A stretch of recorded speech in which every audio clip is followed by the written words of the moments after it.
Los invito a que se pongan de pie para entonar el canto tema.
Amén.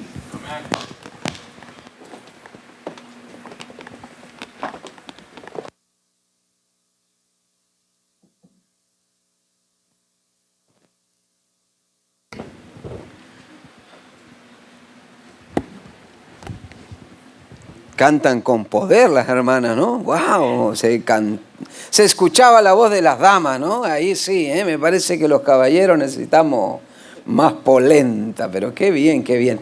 Felicitaciones, hermanas, por esa garra que le ponen a la hora de cantar. Qué hermoso es poder disfrutar de la compañía de nuestro buen Dios y estar aquí en su casa. Ya lo que sí esta vez es el último tema, ¿no? No es que no hay más temas, pero es el último día. Ya mañana partimos hacia el sur y tomamos el avión bien temprano el lunes. Viajamos todo el día y a las 20 horas llegamos a Argentina con unos cuantos grados menos. Campera, guante, gorro, ¿verdad? Cambio de look, salimos de acá con alguna bermudita y allá nos ponemos bien abrigados. Y de ahí tenemos que hacer otro vuelo para llegar hasta nuestra ciudad, donde nos espera nuestro amado Rocco, la mascota. ¿Ustedes tienen perro o no? ¿Tienen? ¿Verdad? Bueno, yo tengo un caniche. Ese caniche, ¿verdad? Es el mimoso de la casa. Cuando los hijos se van, quedan el perrito, ¿no? Ese es el que te saluda, el que viene. No sé si aquí es muy común los perros caniches, pero allá es uno de los perros más buscados por ser tan cariñosos. Así que vamos a esperar y vamos a orar que del cambio de temperatura no nos agarre una buena gripe, ¿no? Porque ahí sí que estamos complicados. Vinimos blancos, nos vamos un poco rojos, así tostaditos. Y felices, hermanos, felices. La verdad es que nunca pensamos en que íbamos a volver, nunca. Pero nos sentimos felices de poder estar nuevamente, disfrutar, de ver una iglesia joven. Yo